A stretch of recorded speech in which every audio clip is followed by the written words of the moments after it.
Hello बच्चों, आज हम डिस्कस करने वाले हैं वेव्स के अंदर speed of a travelling wave के बारे में।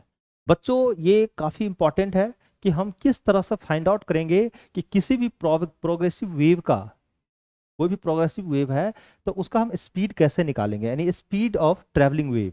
ठीक है। और साथ साथ आपको इस वीडियो के अंदर ये भी आपको बताएंगे कि हम जो है कि हमारा जो है ना speed of transverse wave on a stressed string.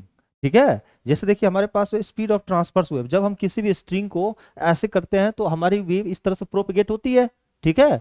तो वेव हमारी इसी तरह से यानी एनर्जी ट्रांसफर होती है और पार्टिकल अपने ही जगह पे अप एंड डाउन होता है। ठीक है। पार्टिकल ही बढ़ती है, वेव हमारा ट्रांसफर हो रहा है। तो हम यहाँ से क्या करेंगे, हम स्ट्रेच स्ट्रिंग का हम वेलोसिटी निकालेंगे। अगर मान लिया जाए वी द वेलोसिटी, वी को मान लेते हैं वेलोसिटी। ठीक है। और m को मान लेते हैं। ठीक है। मास m को जो है m इजकल टू हम लोग लिखेंगे मास पर यूनिट लेंथ। ठीक है। तो m मास पर यूनिट लेंथ यानी मास बाय लेंथ, यानी यूनिट लेंथ में कितना मास होगा, इसी m को यहाँ यहाँ पर कई बुक में आपको m भी लिखता है और कई बुक में आपको इसको म्यू भी लिखता है। ठीक है। तो इसका मतलब ये दोनों का मतलब यही हो गया, यानी linear mass density, linear mass density. ठीक है। तो ये म्यू हो गया। तो हम जब टेंशन अब टी क्या होता है इसका, टी को हम बोल देते हैं टेंशन स्ट्रिंग का।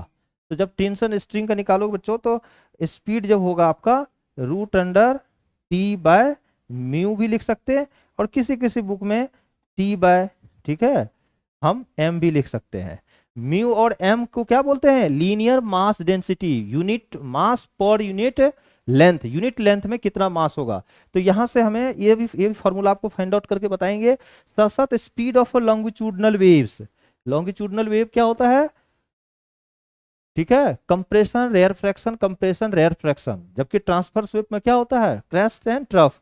तो इस तरह से लॉन्गिट्यूडनल, इसमें भी हम वेव, इसमें भी हम स्पीड फाइंड आउट करके आपको बताएंगे। तो जो भी स्टूडेंट क्लास 11th में हो या नीट का पेपर तैयारी कर रहे हैं, या नीट के अलावा आप जेई का तैयारी करना चाहते हैं, या आप जो है सीयूटी का तैयारी करना, सबके लिए इंपॉर्टेंट है। यहाँ से क्वेश्चंस आते ही है एग्जाम में, इसीलिए बच्चे को बढ़िया तरीके से आपको ध्यान पूर्वक इसको पूरा अच्छे से देखिए, सारे डेरिवेशन करके बताएंगे, पूरे कॉन्सेप्ट करेंगे, लास्ट में क्वेश्चंस भी हम क्लियर करेंगे आपका, इससे कि आपके कॉन्सेप्ट मजबूत हो जाए। ठीक है। तो चलते हम पहले सबसे पहला डिस्कस करेंगे the speed of a travelling wave का हम किस तरह से फाइंड आउट करेंगे। ठीक है।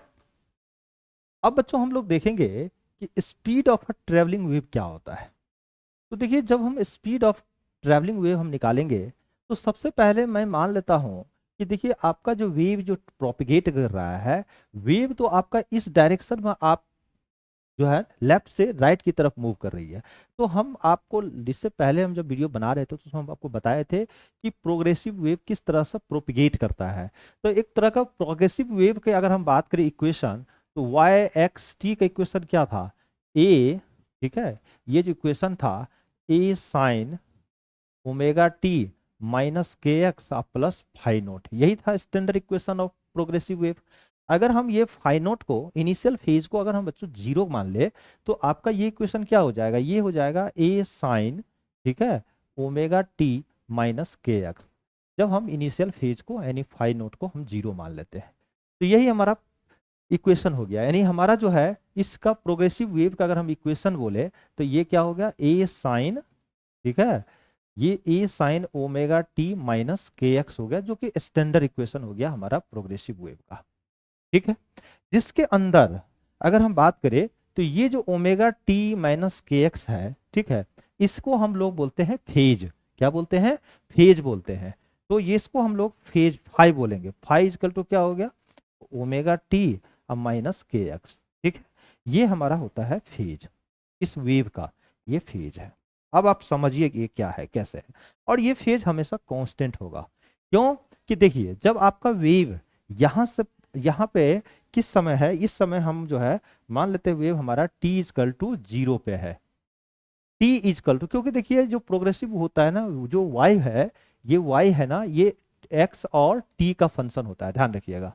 यानी हम मान लेते हैं कि t is equal to zero second पे, ठीक है, x मान लिया जाए कि t इक्वल टू 0 सेकेंड पे हमारा जो है, सपोज करो कि हम यहाँ पे हैं, ठीक है, और t इक्वल टू, यानी हम t plus delta t equal to T plus D delta T के बाद हम यहाँ पे डिस्प्लेस हो गया, ठीक है, यानी हम यहाँ से यहाँ मूव कर गए, और इसकी डिस्टेंस को हम डेल्टा एक्स बोलेंगे। ऑब्वियस है, क्योंकि देखिए ये क्या बताता है, ए साइन ओमेगा टी माइनस के एक्स जो है एक वाई एक्स टी का फंक्शन है, तो eight particular time of instant पे एक कुछ डिस्टेंस होगा। एक्स का मतलब क्या होता है कि एक्स डिस्टेंस है, टी टाइम के बाद कितना डिस्टेंस है, ठीक है, तो पार्टिकुलर टाइम डिस्टेंस के पार्टिकुलर टाइम पे क्या होगा। तो देखिए यहाँ पे अगर हम बात करें कि इस समय हमारा फेज, इस समय का जो हमारा फेज होगा, यहाँ का फेज होगा, ये सेम फेज पे होगा। देखिए यहाँ का टॉप इस वेव का, क्योंकि हो क्या रहा है, वेव सेम है, बस वेव हमारा प्रोपिगेट हुआ है, तो यहाँ का और यहाँ का फेज सेम होगा। अगर हम बात करें यहाँ का और यहाँ का फेज सेम होगा। यहाँ अगर हम यहाँ का बात करें, ठीक है, तो यहाँ का बात करें तो इस वेव का नीचे वाला यहाँ का हमारा सेम फेज हो जाएगा, ठीक है। तो इस दोनों वेव का ये और ये वाला टॉप पॉइंट क्या है, सेम फेज में है। अगर यहाँ से यहाँ तक π/2 है तो ये भी π/2 होगा, ठीक है, तो इसीलिए सेम फेज है। अगर हम बात करें यहाँ पे π/4 है तो इसका भी फेज यहाँ पे क्या होगा, यहाँ π/4 होगा, ठीक है। तो यही मैं बताना चाह रहा था कि सेम फेज में है। तो जब सेम फेज में होता है तो जो फेज डिफरेंस है वो हमेशा कांस्टेंट होगा, ठीक है, तो ये आपका ऑलवेज हमेशा कांस्टेंट होगा। एक प्रोग्रेसिव वेव का फेज हमेशा कांस्टेंट होता है, ये आपको दिमाग में बैठाना है, ठीक है। मान लेते हैं फाई नोट को हम 0 मान लिया, हमने इनिशियल फेज से स्टार्ट किया, तो t इक्वल टू 0 और t equal to delta T. t equal to 0 पे आपका x है डिस्टेंस, और t equal to t plus delta T के बाद x प्लस डेल्टा x हो गया, नहीं डिस्टेंस हो गया। तो हमारा क्या होता है, ध्यान एक चीज और आप याद रखिएगा कि जब हम कहीं भी, जब हमारा जो है एक चीज ध्यान रखिएगा कि जैसे कहीं भी डेल्टा, यहाँ मैं लिख देता हूँ डेल्टा एक्स, ठीक है, अब बाय डेल्टा टी हो, लिमिट, अगर हम कहीं limit delta T tends to अगर आपका 0 होगा तो इसको हम लोग dx/dt बोलते हैं। याद रखिएगा ये चीजें, ठीक है। आगे समय इसको जो है ना, डेल्टा जो है, डेल्टा का limit x tends delta T tends to 0, मतलब बहुत स्लाइट डिफरेंस, ठीक है, मतलब टेंस टू 0 की तरफ होगा तो ये dx/dt, और जो कि हमारा क्या हो जाता है, इसी को हम वेलोसिटी बोलते हैं, ठीक है। तो मैं यही कहना चाह रहा हूं कि यहाँ पे आपका फेज जो है ये है कांस्टेंट है। मैं इस फेज को कांस्टेंट होने से हम इससे वेलोसिटी को फाइंड आउट करते हैं, ठीक है, क्योंकि ये है आपका प्रोग्रेसिव वेव। कौन सा वेव है, प्रोग्रेसिव वेव। तो प्रोग्रेसिव वेव का, ठीक है, ट्रेवलिंग वेव का हमेशा फेज डिफरेंस कांस्टेंट होगा। तो मैं क्या करता हूं, यहाँ पे डिफरेंशिएट करता हूं। तो मैं यहाँ क्या करता हूं, डिफरेंशिएटिंग बोथ साइड, ठीक है, विथ रिस्पेक्ट टू एक्स के रिस्पेक्ट में हम कर देते हैं, नहीं x with respect to T कर देता हूँ, टाइम के रिस्पेक्ट में। तो d∅/dt, ठीक है, और इक्वल टू क्या होगा, d ओमेगा टी अब बाय dt, अब माइनस dkx/dt, ठीक है बच्चों। अब क्या होगा, ये तो है ना, आई क्या है, कांस्टेंट है, फेज तो कांस्टेंट है, तो कांस्टेंट का डेरिवेटिव 0 हो गया, और यहाँ से देखो ओमेगा बाहर हो गया और dt/dt आपका 1 हो गया, माइनस के बाहर हो गया और dx/dt क्या हो गया, ये हो गया। और आपको बताए थे dx/dt क्या होता है, वेलोसिटी होता है। तो यहाँ से क्या करेंगे, ओमेगा इक्वल टू के इंटू वी लिखा, तो यहाँ से क्या हो गया, वेलोसिटी हमारा, वेलोसिटी हो गया ओमेगा/के, ठीक है। अब आपको पता होना चाहिए कि बच्चों कि हमारा जो है ना ओमेगा क्या होता है, ओमेगा होता है 2π/t, ठीक है, और के क्या होता है 2π/λ, ठीक है, ये वैल्यू यहाँ पर रख दीजिए, ठीक है। तो इसको लिखोगे 2π/t, ठीक है, और के की वैल्यू 2π/λ, तो 2π ऊपर चला जाएगा, 2π यहाँ, तो 2π कैंसिल हो गया, ठीक है। तो 1/t इंटू यहाँ से हो जाएगा 1/t इंटू लेमडा, ठीक है। और 1/t में reciprocal of time period is called frequency. तो यहाँ से हम जो है v इक्वल टू क्या होगा, ये जो है न्यू इंटू लेमडा, यही हमारा स्पीड हो गया, ठीक है। तो यही हो गया हमारा ये, यानी speed of transverse travelling wave का v is equal to nu into lambda, frequency into wavelength के मल्टीप्लाई के बाद इक्वल हो गया आपका इस स्पीड, किसी भी ट्रैवलिंग वेव जो होगा, जो प्रोग्रेसिव वेव होगा, उसका स्पीड निकालने का आपका तरीका समझ में आ गया। देखिए ध्यान रखिएगा, इसमें क्या हो रहा है, वेव आपका प्रोपिगेट कर रहा है, वेव आगे बढ़ रही है, पार्टिकल अपने ही पाथ पे आगे ऊपर नीचे अप डाउन हो रहा है कि पार्टिकल मूव नहीं कर रहा है। इसीलिए मैं बता रहा हूं, जब पार्टिकल यहाँ पे है तो इस वेव का पार्टिकल यहाँ रहेगा, अगर इस वेव का पार्टिकल अगर यहाँ है तो इस वेव का भी पार्टिकल आपका यहाँ पर आगे बढ़ जाएगा, यहाँ पे चला जाएगा। इस तरह से आपका वेव प्रोपगेट हो रहा है। समझ रहे बातों को? क्लियर है? ठीक है, तो इस सब का फेज सेम होना चाहिए, ध्यान ये रखना है आपको। ठीक है, तो इस तरह से प्रोपगेट हो रहा है ट्रांसफर। अब हम लोग बात करते हैं ट्रेवलिंग वेव का। आपको स्पीड निकल गया, ठीक है, तो v equal to nu into lambda, ठीक है, और यहाँ पे ये भी लिख सकते हैं, न्यू को 1/λ/t भी लिख सकते हैं यहाँ पे, ठीक है, λ/t भी लिख सकते हैं, न्यू इक्वल टू, ये दोनों फॉर्मूला यूज कर सकते हैं आप। ठीक है, चलो अब हम लोग बात करते हैं ट्रेवलिंग वेव का। अब ट्रांसवर्स वेव के बारे में हम डिस्कस करेंगे।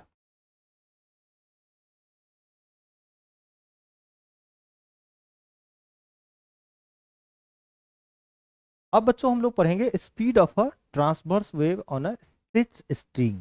स्ट्रेच्ड स्ट्रिंग का मतलब होता है कि कोई भी स्ट्रिंग है, ठीक है, तो अगर हम आप उसको अगर इस तरह से करते हैं, ठीक है, तो वेव क्या होगा, आगे की तरफ प्रोपगेट होगा। ठीक है, पार्टिकल और वेव प्रोपगेशन के बीच का जो एंगल होगा वो 90 डिग्री पर होगा। ठीक है, उसी को हम लोग बोलते हैं ट्रांसवर्स वेव। तो किस स्पीड से, इसकी स्पीड क्या होगी, वेलोसिटी क्या होगी, किस वेलोसिटी से वो प्रोपगेट होगा, ये हमें निकालनी है। क्योंकि देखिए एक समय प्रोपगेट हो रहा है, कभी पार्टिकल यहाँ है कभी यहाँ है, ये मतलब वेव यहाँ जा रहा है, इस तरह से प्रोपगेट होकर आगे की तरफ मूव कर रही है। ठीक है, तो देखो speed of a transverse wave, transverse वर्स का अगर हम बात करें, speed of a transverse wave on a stretched string depends two factor. ठीक है, ट्रांसवर्स जो है वेव्स का जो स्पीड है, ठीक है, वो दो फैक्टर पे, दो चीज पे डिपेंड करता है। पहला लीनियर मास डेंसिटी और दूसरी टेंशन ऑफ द स्ट्रिंग। तो अब बात करते हैं लीनियर मास डेंसिटी क्या होता है बच्चों।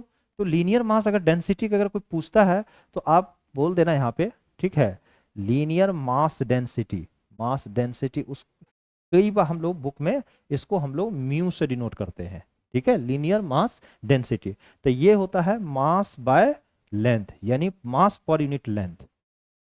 ठीक है, मास पर यूनिट लेंथ, m/l को हम बोलते हैं लीनियर मास डेंसिटी। ठीक है, तो इसका डायमेंशन क्या हो जाएगा, इसका डायमेंशन अगर देखो ऊपर मास है तो मास का क्या होता है डायमेंशन, यहाँ पे m ले लो और लेंथ का l-1। ठीक है, ये हो गया, नहीं ये डायमेंशन हो गया। ठीक है, लीनियर मास डेंसिटी का। तो ये ध्यान रखना है कि नहीं, यानी आपका कोई भी जब वेव प्रोपगेट होगा तो यह मास का होना, क्योंकि जब वेव प्रोपगेट होगा आगे तो काइनेटिक एनर्जी होगा इसके अंदर, और काइनेटिक एनर्जी में क्या होता है, हाफ mv²।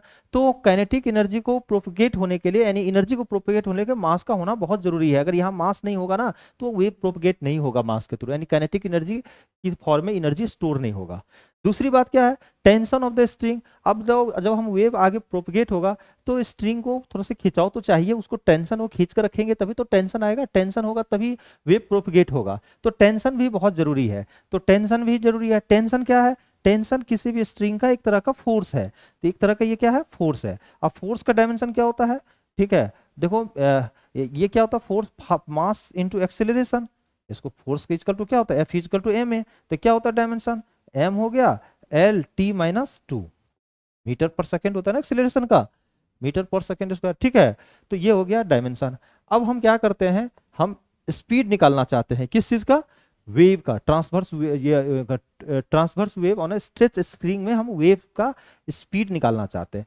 तो हम क्या करते हैं, हमें ये नहीं पता है, हमें इतना ही पता है कि ये लीनियर मास डेंसिटी और टेंशन पे बच्चे डिपेंड करता है, तो दो ही चीज पे डिपेंड करता है। तो मैं क्या करता हूँ कि मैं यहाँ पर लिख लेता हूँ कि जो v जो होगा ना वो डायरेक्टली प्रोपोर्शनल होगा m का और t का, भाई इसी दोनों पर डिपेंड करता है। तो जब हम प्रोपोर्शनल हटाएंगे तो कांस्टेंट लिखेंगे, तो m इंटू टी लिखेंगे। ठीक है, यहाँ पे m मत लिखिए, ज्यादा अच्छा रहेगा, यहाँ पे म्यू लिखिए। ठीक है, म्यू लिखिए और टी लिखिए। ठीक है, लीनियर मास डेंसिटी को हमने म्यू लिखा है, तो म्यू इंटू टी, तो म्यू इंटू क्या हो गया, यहाँ पे म्यू इंटू टी, ये हो गया velocity v equal to k into mu into T. अब आप देखो यहाँ पे ये क्या है आपका, ये कांस्टेंट है, ठीक है। तो जब ये कांस्टेंट होता है तो इसकी ये डायमेंशन लेस होता है, इसका कोई डायमेंशन नहीं होगा, डायमेंशन लेस होगा, ये तो पता है आपको। तो अब हम क्या करते हैं, इसको डायमेंशनली इक्वल करते हैं, ठीक है। तो ये मान लेते हैं कि डायमेंशनली इक्वल करने के लिए कैसे करोगे आप, मान लो इसका पावर a है और इसका पावर b मान लो, तो यहाँ भी a पावर होगा, यहाँ b पावर होगा।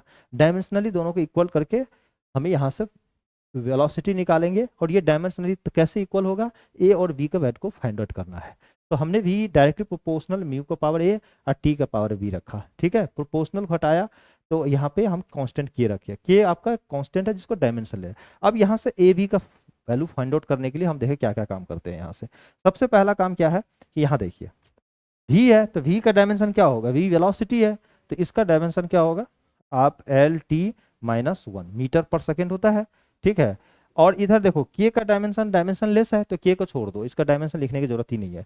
इसका म्यू, म्यू का क्या डायमेंशन होगा, देखो मास पर यूनिट लेंथ, ठीक है, लीनियर मास डेंसिटी है, तो इसको लिख दो आप एल एम, यहाँ पर मैं लिख देता हूँ एम एल माइनस 1, इसका पावर a, और आपका जो है टेंशन फोर्स है तो एम एल टी माइनस 2, इसका पावर b, ठीक है। यहाँ से दोनों को इक्वेट करके ए बी का वैल्यू निकालो।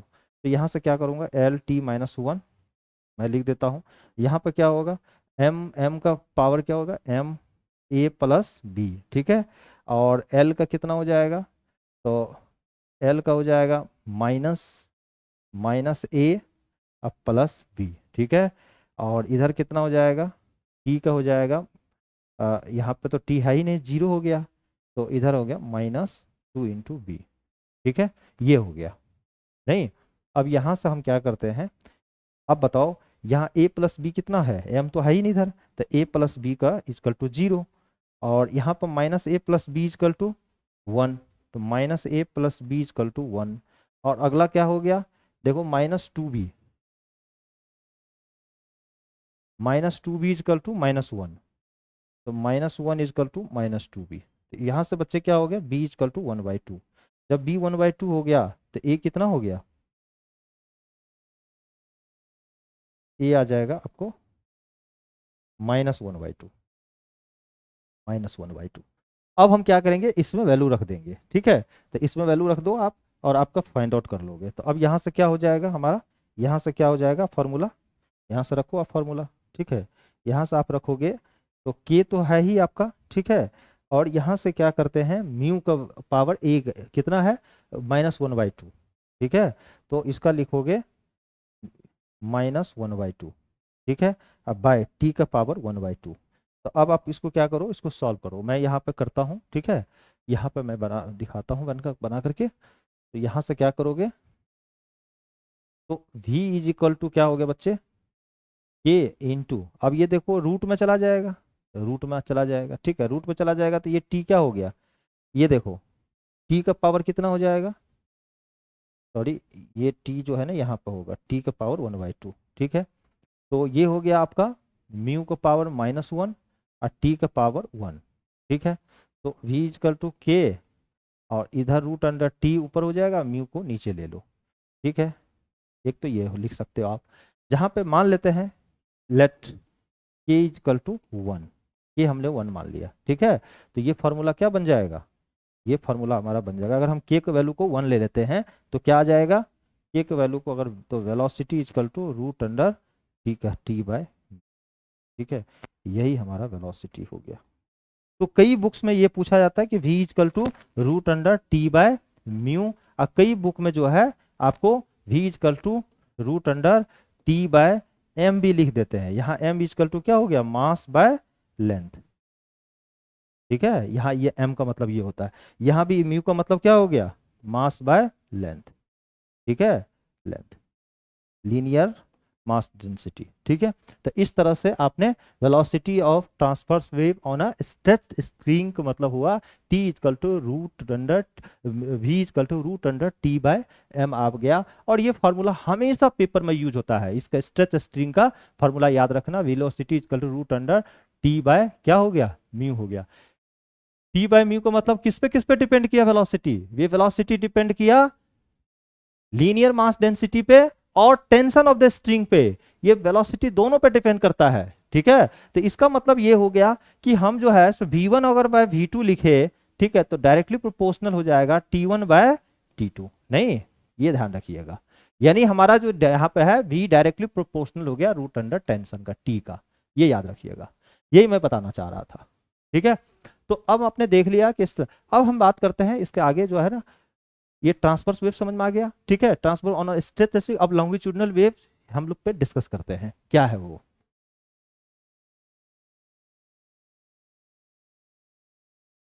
अब हम लोग बच्चों स्टार्ट करते हैं आगे कि speed of a longitudinal wave यानी स्पीड ऑफ अ साउंड अगर हम बात करें, ठीक है, तो हम लोग किस तरह से फाइंड आउट करेंगे। देखो, speed of a longitudinal wave depends on two factor. पहला तो bulk modulus of the medium, ठीक है, और दूसरी है डेंसिटी ऑफ द मीडियम। देखिए, मान लिया जाए कि यहां से आपने क्या किया, एक तरह का प्रेशर अप्लाई किया, तो प्रेशर अप्लाई किया तो यहाँ पे क्या होगा, मॉलिक्यूल्स, जब हम प्रेशर अप्लाई करेंगे तो मॉलिक्यूल्स कंप्रेस होगा यहाँ पे। तो जब यहाँ पर कंप्रेशन आएगा, ठीक है, तो कंप्रेशन आएगा तो वॉल्यूम यहाँ क्या होगा, डिक्रीज हो जाएगा, क्योंकि प्रेशर बढ़ा रहे हैं आप। जब प्रेशर बढ़ाएंगे तो वॉल्यूम डिक्रीज होगा। फिर क्या होगा कि यहाँ पे हमारा रेयर फ्रैक्शन आ गया, ठीक है, तो फिर यहाँ पर वॉल्यूम आपका इंक्रीज हो जाएगा। फिर क्या होगा, यहाँ पर डिक्रीज होगा, कंप्रेशन, रेयर फ्रैक्शन, कंप्रेशन, फिर रेयर फ्रैक्शन। मैंने इस तरह से, कंप्रेशन मतलब मॉलिक्यूल्स क्या होता है, बहुत करीब हो जाते हैं, तो वॉल्यूम डिक्रीज हो जाएगा आफ्टर अप्लाइंग द प्रेशर। इस तरह से वेव क्या होगा, आगे की तरफ प्रोपगेट हो रहा है, एनर्जी ट्रांसफर हो रहा है in the form of wave, in a longitudinal wave. ठीक है, तो हमने देखा कि when pressure change bye a delta P, अगर हमने इसका प्रेशर को चेंज किया डेल्टा पी से, तो volume will be changes, volume change होगा। तो वॉल्यूम जो चेंज होगा, तो मान लेते हैं यानी बल्क बल्क मॉडुलस की अगर हम बात करें, तो बल्क मॉडुलस यानी फोर्स बाय एरिया, तो इसका डायमेंशन हो गया ml-1 t-1 हो जाएगा। ठीक है, तो यहां से हमारा डायमेंशन आ गया। ठीक है, और ये दूसरी बात है, तो यानी बल्क, इसी को हम लोग बल्क मॉडुलस बोलते हैं, तो बी का डायमेंशन हमें पता चल गया। बल्क मॉडुलस का डायमेंशन क्या होता है, अगर बल्क मॉडुलस का मतलब हो गया डेल्टा पी बाय, ठीक है, डेल्टा वी बाय वी, यही तो होता है बल्क मॉडुलस। ठीक है, तो यहां से बल्क मॉडुलस का डायमेंशन हम निकाल लिए। ठीक है, अब बल्क मॉडुलस का डायमेंशन करके तो हम क्या करते हैं कि यहां से हम वेलोसिटी, स्पीड निकालना चाहते हैं। तो स्पीड आपको पता होना चाहिए कि स्पीड दो चीज पे डिपेंड कर रहा है। तो स्पीड एक तो डिपेंड कर रहा है, स्पीड डायरेक्टली प्रोपोर्शनल किस पे, मैंने बताया था, बल्क मॉडुलस पे, इसका पावर ए ले लो, और डेंसिटी पे डिपेंड करता है, यानी हम रो लेते हैं, इसका पावर बी पे।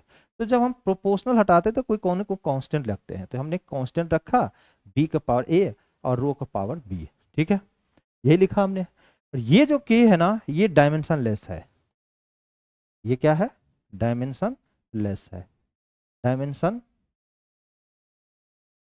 डायमेंशन लेस है, इसका नहीं डायमेंशन नहीं होगा, तो इसका तो डायमेंशन हुआ नहीं। तो बस हमें डायमेंशन किसका सिर्फ देखना है, सिर्फ देखना है डायमेंशन इसका और ये दोनों का डायमेंशन। तो आप डायमेंशन लगाओ इसका, तो ये क्या है, स्पीड है, तो स्पीड को हम डायमेंशन करते हैं, क्या होगा, L T metre per second, L T minus one, इसका डायमेंशन हुआ। और इसका डायमेंशन बी का कितना डायमेंशन निकाले हमने, M L minus one T minus one, तो M L minus one T minus one, इसका डायमेंशन, इसका ए। और बताओ रो क्या होता है, mass by volume, mass by volume को हम रो बोलते हैं, याद रखिएगा, rho is equal to mass by volume. ठीक है, ये डेंसिटी होता है। तो डेंसिटी तो मास का क्या हो गया, एम हो गया, अब वॉल्यूम क्या हो गया, एल, वॉल्यूम हो गया -3। ठीक है, टी तो रहेगा नहीं। अब क्या होगा, इसका पावर हम बी कर देते हैं। अब यहाँ से क्या करेंगे, L T minus one is equal to, यहाँ से डायमेंशन एम का कितना हो गया, एम एम का हो गया यहाँ से ए, और यहाँ से एम के पावर कितना हो गया बी, और दोनों ऐड हो जाएगा। फिर एल क्या हो गया -a, और यहाँ से -3b। ठीक है, और फिर टी का क्या होगा -a हो जाएगा। यहाँ से बच्चे क्या करना है कि हमें इक्वल करना है, a प्लस बी कितना हो जाएगा, यहाँ से देखो तो a plus B is equal to 0 आ रहा है, नहीं, a plus B is equal to 0 हो रहा है, क्योंकि m का पावर यहाँ पे m नहीं है, तो इसका मतलब हुआ a प्लस बी 0 हो गया। दूसरी चीज़ें हैं यहाँ पे देखो, ठीक है, -a -3b, ठीक है, इज इक्वल टू कितना हो गया, 1 हो गया। ठीक है, तो यहाँ से क्या करेंगे आप, -a जगह के -b रख दो, -3b इजकल टू 1, तो ये क्या होगा, माइनस माइनस प्लस, तो b -3b इजकल टू 1, ये कितना हो गया, -2b इजकल टू 1। तो B is equal to minus half, तो बी माइनस हाफ हो गया, तो ए कितना हो गया, प्लस हाफ हो गया। ठीक है, तो ए भी निकल गया, बी निकल गया। तो यहाँ से हम क्या करेंगे, अब हम आप वी का फॉर्मूला निकाल लो। यहाँ पर आप क्या कर लो, वी का फॉर्मूला निकालो, पुट कर लो आप इसमें। तो मैं क्या करता हूँ, वी इज इक्वल टू क्या लिखूंगा, के। ठीक है, बल्क मॉडुलस है ना, तो बी का पावर कितना है, बी का पावर 1/2 हो जाएगा। तो हम लिखेंगे बी का पावर 1/2 और रो का पावर -1/2। ठीक है बच्चे, तो बी इजकल टू क्या होगा, के 1/2 का मतलब बी बाय, ठीक है, रो। तो ये हमारा बल्क मॉडुलस का फॉर्मूला हो गया। ठीक है, मतलब वेलोसिटी यानी स्पीड का फॉर्मूला हो गया। तो हम कह सकते हैं कि स्पीड ऑफ अ, ठीक है, speed of a longitudinal wave क्या हो गया, v is equal to speed of a longitudinal wave अगर कोई पूछे तो v is equal to root under bulk modulus by rho. ठीक है, यहां पर हमने क्या किया, k की वैल्यू को अगर हम 1 मान लेते हैं, इफ अगर हम k को हम लोग 1 मान लेते हैं तो वेलोसिटी ये हो गया बल्क मॉडुलस बाय रो, ये हो गया। ठीक है, रो क्या हुआ, किसी भी मीडियम का डेंसिटी है। ठीक है, लेकिन अगर हम यही बात फॉर्मूला अगर हम सॉलिड के फॉर्म में चले तो solid in form of solid, for solid के लिए तो v इज इक्वल टू हो जाएगा, यहाँ बल्क मॉडुलस जो है ना यहाँ पे यूज हो जाएगा यंग मॉडुलस और रो नीचे आ जाएगा। ठीक है, तो और k के वैल्यू यहाँ फॉर्मूला ये हो जाएगा यंग मॉडुलस बाय रो। ठीक है, Young modulus by rho for किसके लिए, सॉलिड के लिए, ये सॉलिड के लिए, और ये किसके लिए, फॉर मीडियम के लिए। ठीक है, और उस मीडियम का डेंसिटी क्या है, डेंसिटी रो है। तो ये दो फॉर्मूला इंपॉर्टेंट है, यंग मॉडुलस और बल्क मॉडुलस से रिलेटेड। यंग मॉडुलस यूज होगा फॉर सॉलिड में वेलोसिटी, और बल्क मॉडुलस होगा फॉर एनी मीडियम जिसका डेंसिटी रो होगा। तो आपने देख लिया speed of a longitudinal wave किस तरह से फाइंड आउट करते हैं। ठीक है, इसमें कई सारा है, उसके बाद में पढ़ेंगे न्यूटन्स का जो लॉ कुछ था, उसको लैप्लास ने आया, उसको कुछ करेक्शन किया, वो सब भी हम सीखेंगे धीरे धीरे। ठीक है, चलते आगे बढ़ते हम लोग। अब बच्चों हम लोग क्या करेंगे, सबसे पहला ये क्वेश्चन पढ़िए और ये क्वेश्चन को पे अटेम्प्ट कीजिए, क्योंकि ये क्वेश्चन क्या कर रहा है पहले समझिए और क्वेश्चन को बनाइए। बस 1 मिनट का टाइम दे रहा हूं, जल्दी जल्दी फटाफट सोचिए इसके बारे में क्या है ये। ठीक है,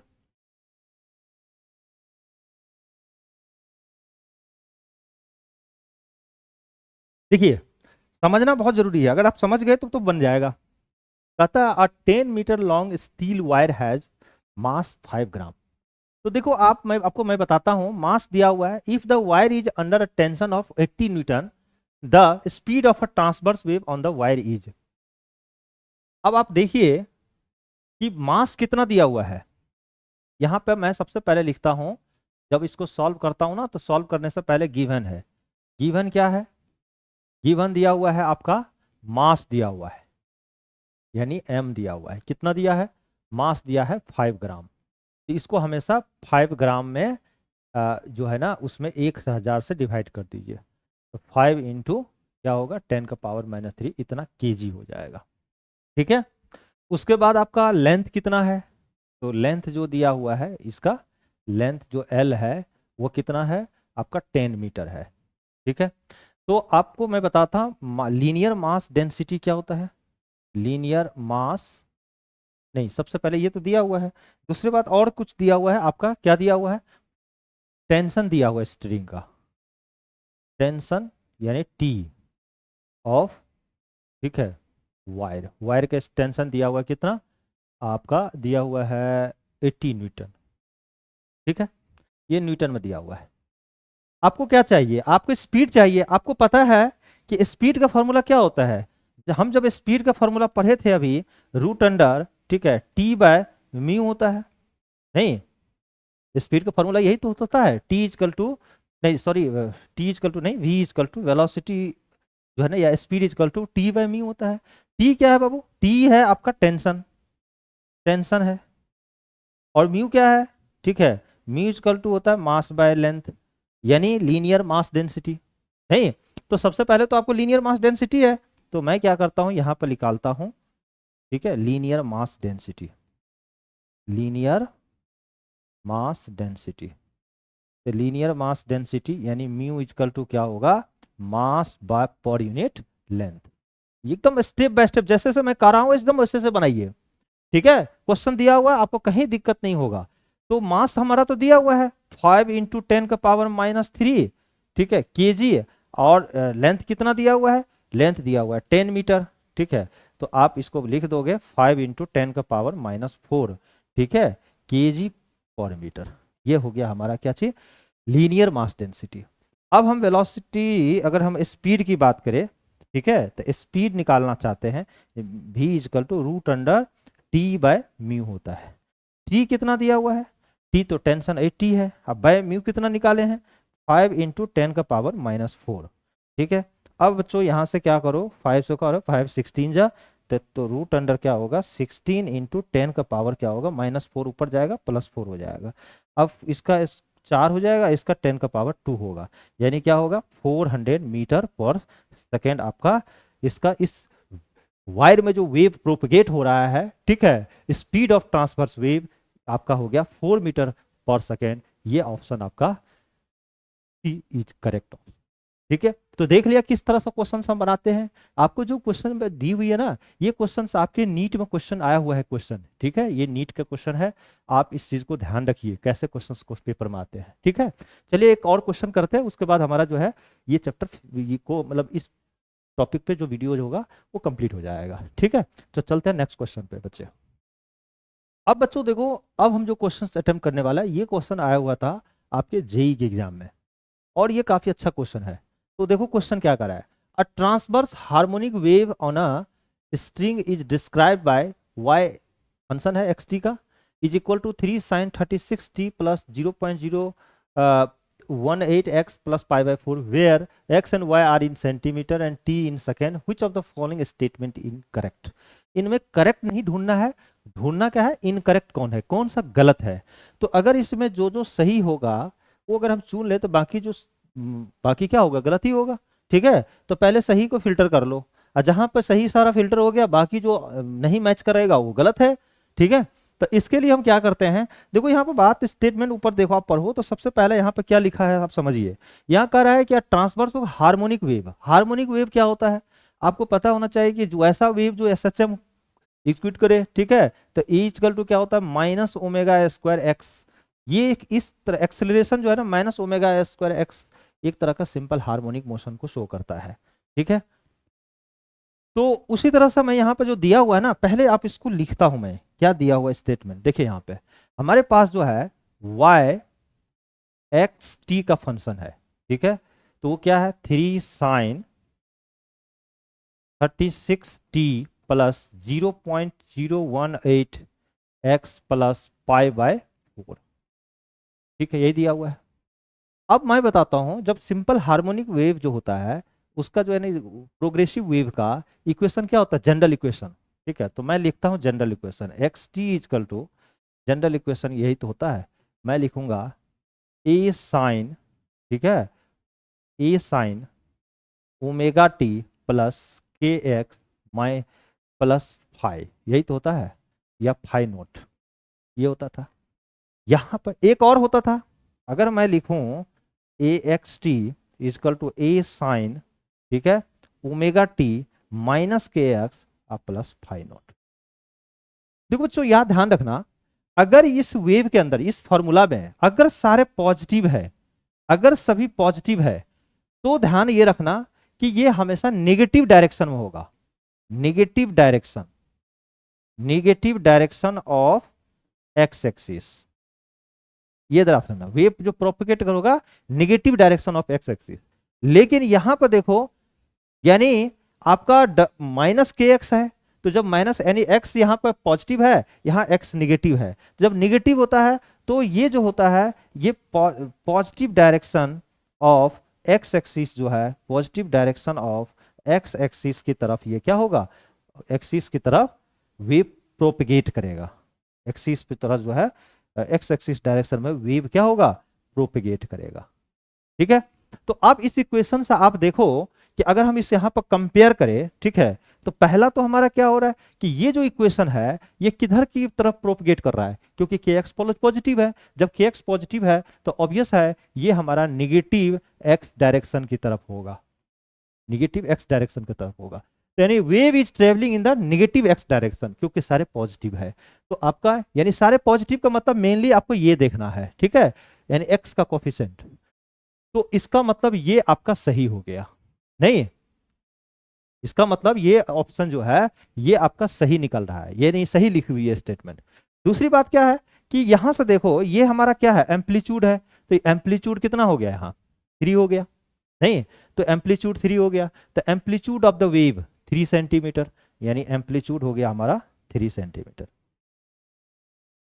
3 सेंटीमीटर। तो ये भी हमारा कहीं ना कहीं सही है, नहीं। इसके बाद कहता है the speed of the wave is 20 metre per second. अब ये मैं दिखा रहा हूं आपको, आप यहां से इस इक्वेशन को और इसको कंपेयर करो, ठीक है। तो आप जब कंपेयर करोगे तो ओमेगा कितना होगा 36 आ गया। उसके बाद यहां से देखो के को कंपेयर करो, तो के कितना हो गया, के आ जाएगा 0.018, ठीक है, यही तो होगा। और v इक्वल टू क्या होता है, ओमेगा बाय के होता है, ठीक है, ओमेगा रख दो 36, ठीक है, और के कितना हो गया 0.018, ठीक है। तो इसको यहाँ से 1000 हो जाएगा, इसको 2 से मल्टीप्लाई,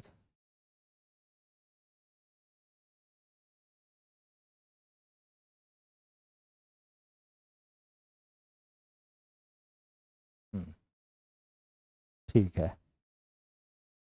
तो यहाँ से क्या करें, इतना रेडियन होगा पर सेकेंड, ठीक है, यहाँ ध्यान रखिएगा। तो ये कितना हो जाएगा 2000, नहीं 2000 हो जाएगा, ये सेंटीमीटर पर सेकेंड होगा वेलोसिटी, ध्यान रखिएगा, सेंटीमीटर पर सेकेंड।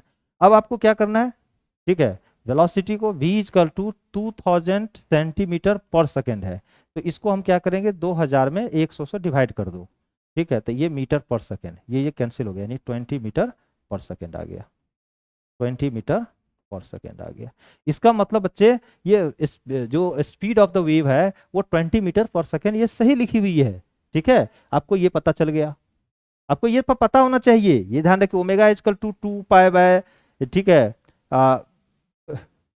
टी होता है, या आप इसको लिख सकते हो 2 पाई न्यू होता है, के इक्वल टू होता है 2 पाई बाय लेमडा, ये सब फार्मूला पता होना चाहिए, ठीक है। तो इसका मतलब ये हुआ। अब देखो यहाँ पे कहता है the frequency of the wave is 9 by pi हर्ज, तो वेव का जो फ्रीक्वेंसी है, ठीक है, यानी न्यू जो आप यहाँ से निकालोगे, तो न्यू निकालोगे तो क्या निकलेगा, यहाँ से न्यू निकालोगे तो 2 पाई बाय, ठीक है, 2 न्यू जब निकालोगे तो 1/t आएगा, और 1/t यहाँ से निकलेगा नहीं, ठीक है, तो कहीं ना कहीं आपका ये आपका गलत हो रहा है, ठीक है। तो ये कह रहा है कि कौन सा स्टेटमेंट इनकरेक्ट है, तो option is D is the correct, ठीक है, यहाँ पे। तो देखिए, देखा बच्चों किस तरह से हमने क्वेश्चन सॉल्व किया, तो मुझे लगता है कि आपको बहुत अच्छे तरह से समझ में आ गया होगा। अब नेक्स्ट जो है हम लोग क्लास में हम इसके आगे पढ़ेंगे। तो थैंक्स फॉर वॉचिंग हमारे तरफ से। बच्चों जो भी स्टूडेंट एग्ज़ाम देना चाहते हैं 11th का या 12th का, नीट जेई का, और आप चाहते हैं कि अच्छी तरह तैयारी हो हमारा, तो हमारे यहाँ पे दिल्ली के अंदर कालूसराय में ब्रांचेज है, छतरपुर है, महरौली है, हर जगह जगह पे ब्रांचेज हम ओपन किए हुए हैं। आप वहाँ आकर के डिस्क्रिप्शन बॉक्स में मोबाइल नंबर दी हुई है, वहाँ पे आप जो है मोबाइल पे कॉल करके आप सेंटर पे आइए, ठीक है, और हमारे यहाँ पे 1-2 क्लासेस लेकर देखिए। अगर पसंद आता है तो आप ज़रूर एडमिशन कराइए, अच्छा रिजल्ट आएगा आपका, ठीक है, क्योंकि हम रिजल्ट ओरिएंटेड पे वर्क करते हैं, ठीक है, रिजल्ट पे वर्क करते हैं। और दूसरी बात बच्चों, अगर नहीं चाहते हैं आप आना, आप चाहते वहीं सब क्लास लेना, तो हमारे यहाँ पे आप डिस्क्रिप्शन बॉक्स में मोबाइल नंबर दी हुई है, आप कॉल करके ऑनलाइन भी क्लासेस ले सकते हैं। तो मैं आशा करता हूँ बहुत अच्छा होगा आपका रिजल्ट, ठीक है। Wish you all the best, thank you, career platform.